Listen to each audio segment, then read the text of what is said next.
Hello, everyone. It is Sharia Watson Moore with American Classic Agency, and we are going to go ahead and get started. We are here to talk about life insurance. And so I'm excited that you all have decided to join me. Hello, everyone. It is Sharia Watson Super Moore excited with about American that. Let Classic me go ahead Agency, and mute this out. And we are going to go ahead here. Okay, perfect. So now you only hear me. So I want to tell you a little bit about American Classic Agency before we get started. This is the agency that I am with. I have been with them since 2014. American Classic Agency was established in 1995, and we have helped thousands of hardworking American families protect themselves against the unexpected with life insurance, mortgage protection, disability, long-term care, and tax-free income solutions for investing and retirement. And so today we are here to talk about life insurance. So we're going to go ahead and get right into it, okay? So what we do here at American Classic Agency is we help families of middle America get their financial house in order. And there are many ways and many products out there in the market to help you do this. But your financial house has to begin with the foundation. So I want you guys to think about creating your financial house like building an actual home, right? It starts with the foundation. And the foundation is always going to be the first thing that you lay. And when it comes to your financial house, that foundation is life insurance. It all begins with the proper type and the right amount of life insurance. No matter who you are, no matter what financial agent you went to see, they should be telling you that the financial foundation of your financial house is life insurance. And why is that? So that is because if you were to lose your life prematurely, your family will depend on your life insurance policy to replace what you were bringing in, right? So let's say you were 45 years old and you made, let's say, 75 to 100K a year. Your family will be relying on 100K for the next 20 years because that's how much longer you would have worked if you were planning to retire at 65. So again, life insurance is the foundation of any sound financial plan. All right. So there's other things that you want to focus on when building your financial house. So let's talk about those things for a moment. Okay. So the next thing we're going to talk about is emergency funds. And so emergency funds is essentially what you use your savings account for. So everyone should have about 3 to 6 months of their monthly expenses saved away in a bank savings account. But there are 3 things wrong with a savings account when it comes to creating real wealth. I like to use the PIT acronym to describe it. The P stands for protection. It means that your money is not protected from debt, from creditors. Anyone can sue you when you have your money in a savings account or a checking account at a bank. Interest means that the interest rate is not keeping up with the rate of inflation. We all know that in a savings account at a bank, we're getting less than 1%.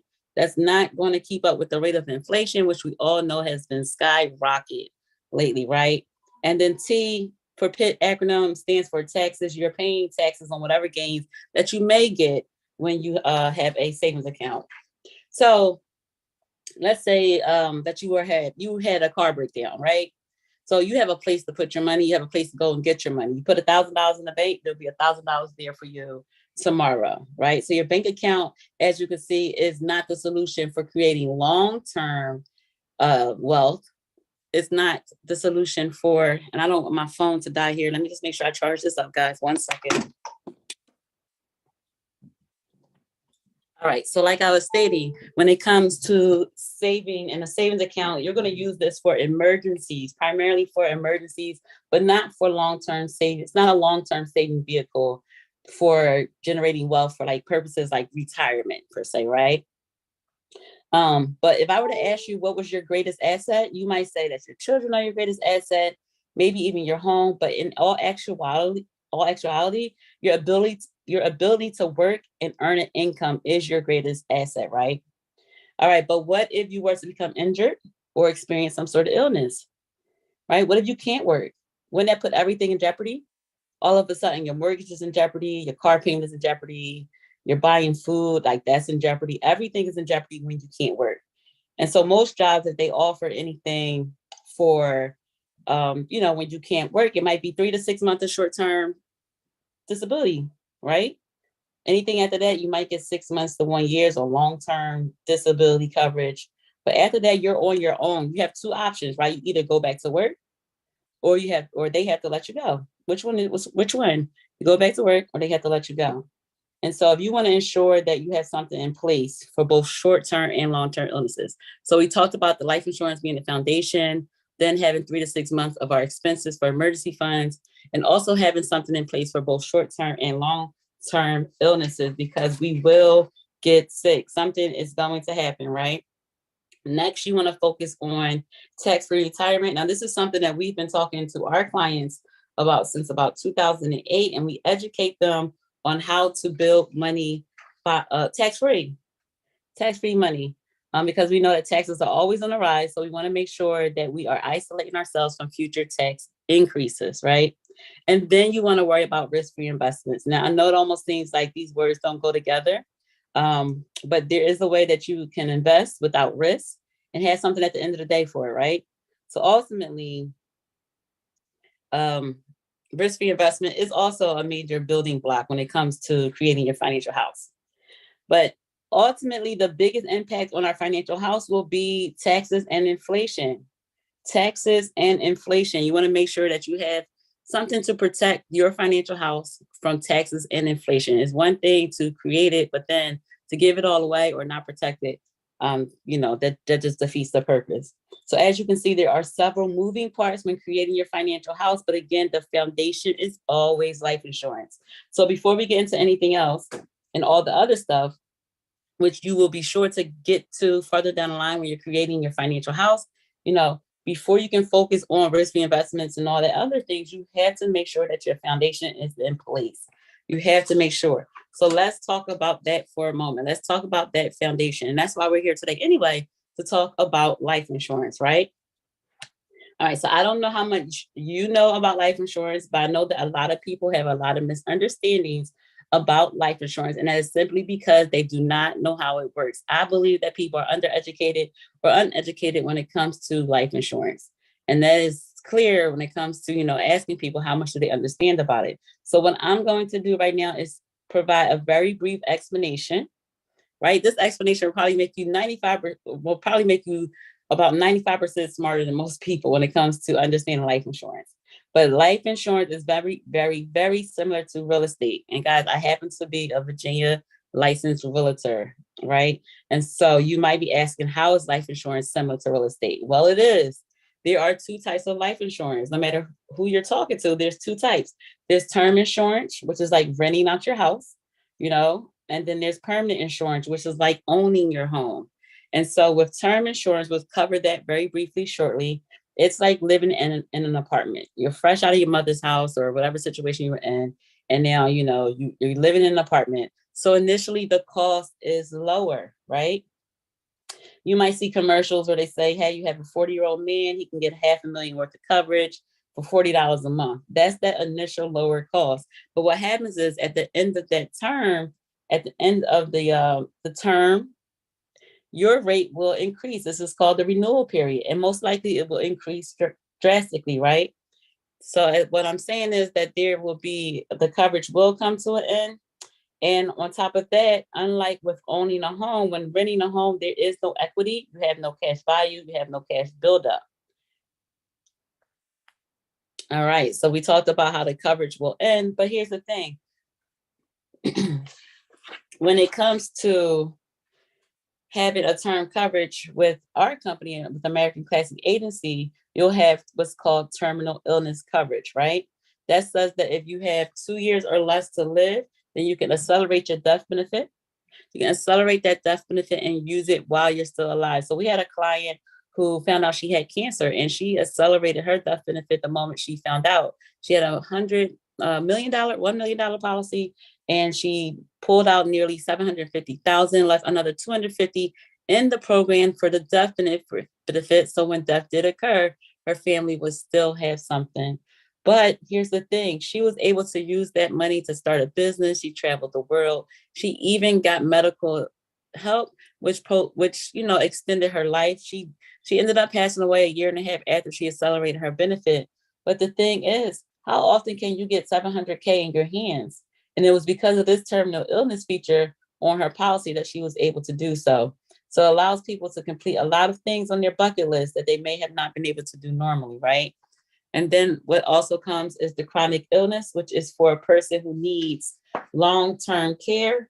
Now, no one expects to need long-term care, but studies say that after the age of 65, 70% of Americans will need some sort of long-term care for at least 2 to 3 years.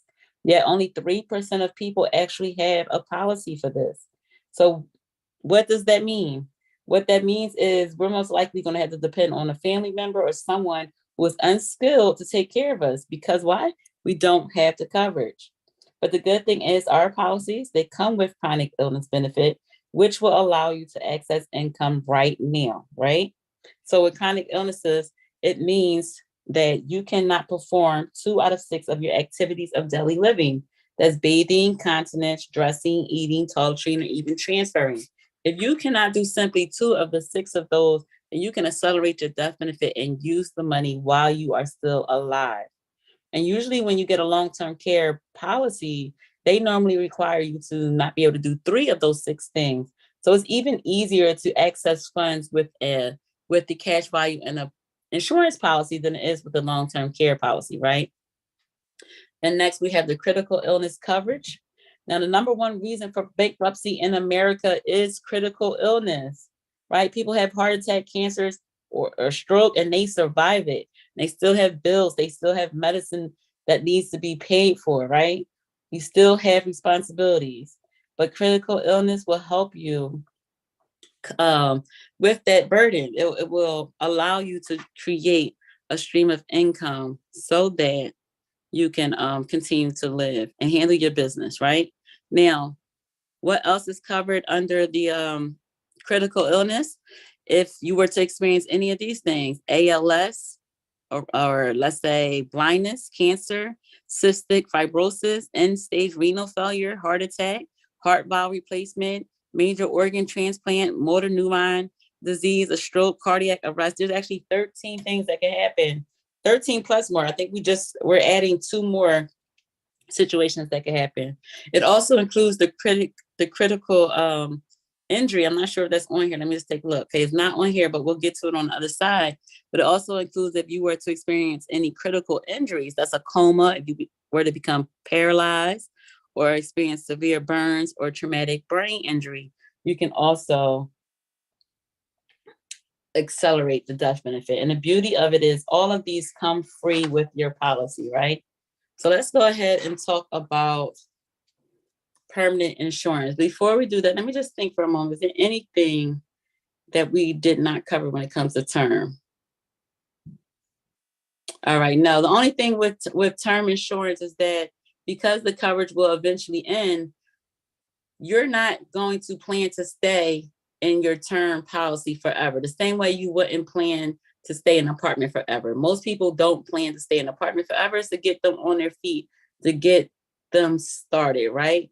And generally, after the age of 70, you can't even, you're no longer qualified to buy term policies. So that's something to consider. But in short, term insurance is so better than having no coverage. And it's also meant to cover a temporary need. All right, so let's go ahead and get into permanent insurance. Permanent insurance is like owning a home. So we're talking about how insurance is similar to real estate. Permanent insurance is similar to owning a home, just like it, right? And because of that, the cost is initially higher, right? With buying a home, you have down payments, you have, insurance that you have to pay for up front. But the thing is, the cost will remain level, just like your mortgage, the cost will remain the same. And with permanent life insurance, you build up cash value. Just like with the home that you own, you build up equity.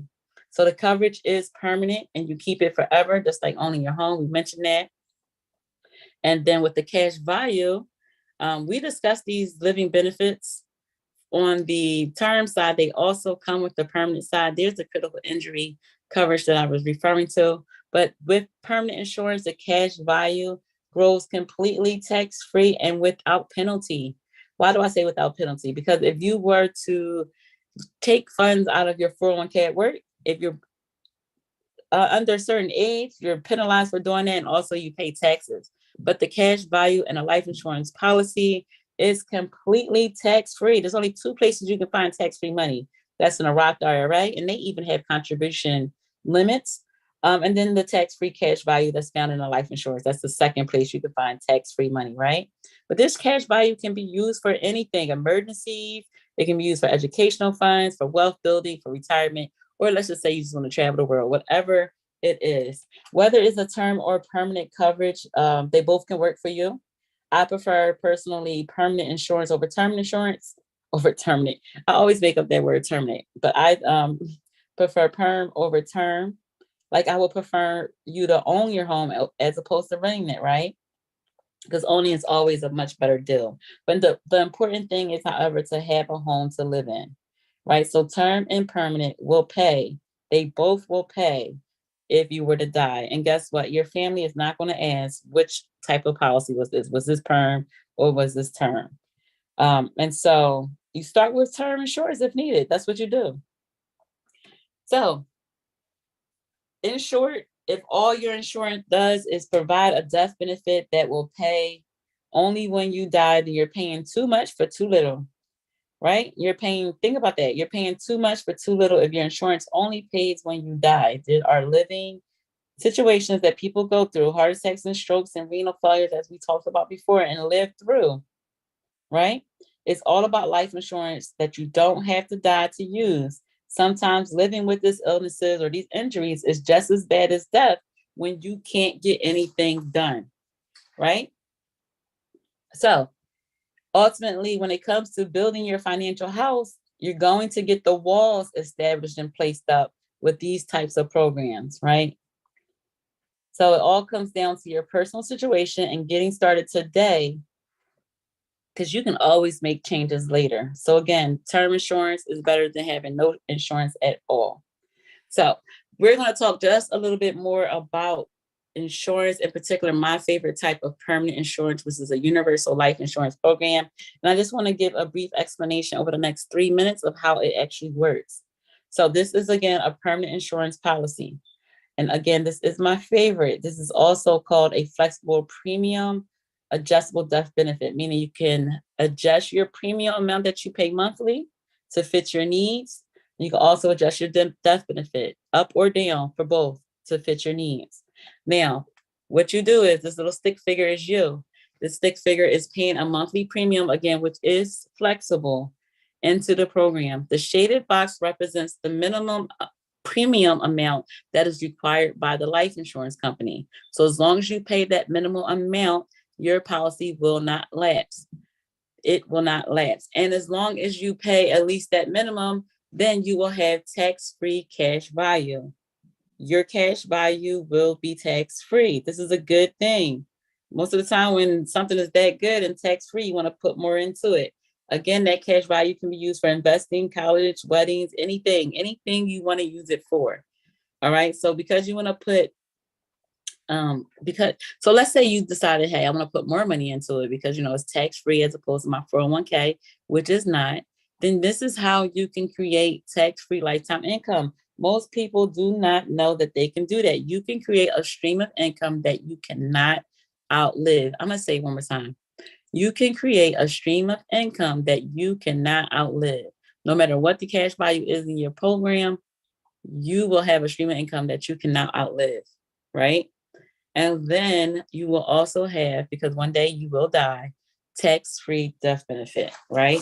Now that the dotted lines, the dotted box is the maximum the IRS will allow you to put into the program.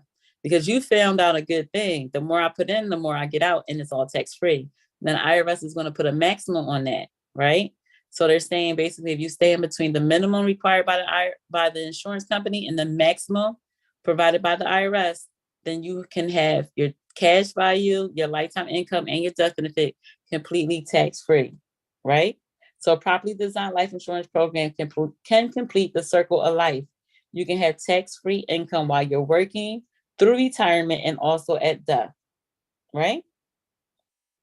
But again, it's always about what works best for you. So if you were wondering, well, what if I want to put more than what the maximum IRS allows? That maximum IRS allowance is based off the face value of your current plan. So if you found that you want to put more in that's allowed for your current plan, that just means you need a higher face value program. And so that is what I can help you with any questions, concerns about this overview on how life insurance works, the power and the purpose of the tax advantages. Please DM me, Facebook me, Instagram me on social media. I am at FFLTV_community on Instagram, and Sharia M. Watson Moore of FFLTV on Facebook. But you guys, this is the conclusion of Let's Talk About Life Insurance and how life insurance works. And again, any questions, reach out to me, and I will talk to you all soon.